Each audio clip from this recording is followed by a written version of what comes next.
ថ្ងៃនេះនាំបងប្អូនមកស្គាល់អំពីដង្កូវមួយប្រភេទប្រហែលជាអ្នកទាំងអស់គ្នាបានស្គាល់ហើយទាក់ទងជាមួយនឹងដង្កូវដួងដែលវាចូលចិត្តស៊ីដើមដូងដើមត្នោតដើមស្លាឬក៏ដើមលម៉ើដែលធ្វើឲ្យអ្នកដាំទាំងអស់នោះគឺមានការឈឺក្បាលខ្លាំងមែនទែនក៏ប៉ុន្តែដួងមួយប្រភេទទៀតនេះគឺរូបរាងដូចគ្នាបេះដូងក៏ប៉ុន្តែវារស់នៅក្នុងដើមឫស្សីឬក៏ទំពាំងខ្ចីៗ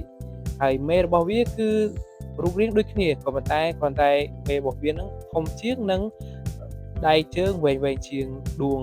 ដែលស៊ីដើមត្នោតនារីម្នាក់នេះកំពុងតែប្រមូលផលដោយសារតែគាត់នៅទីនោះមានទំពាំងមានដើមឫស្សីច្រើនគាត់បានមកមើលហើយនឹង check មើលបាទតាមការយល់ឃើញរបស់គាត់គឺឃើញទំពាំងណាដែលអត់សូវលូតលាស់ហើយនឹងមានសភាពថាក្រៀមឬក៏អត់មើលទៅអត់លូតលាស់ល្អណាគាត់ទៅច្បាច់មើលបាទបន្ទាប់មកគាត់ដឹងថានៅក្នុងនោះមានដួងបាទហើយគាត់យកកាំបិតចិតបាទពិតជាចេញដួងមកទលុកទលន់ល្អមែនទែនហើយដួងប្រភេទនេះគឺមានរសជាតិឆ្ងាញ់និងមិនមានសារជាតិគីមីអីទេបងប្អូនអរគ្នាគឺគាត់ញ៉ាំបានដោយសុវត្ថិភាពធម្មជាតិសុទ្ធតែម្ដងបងប្អូន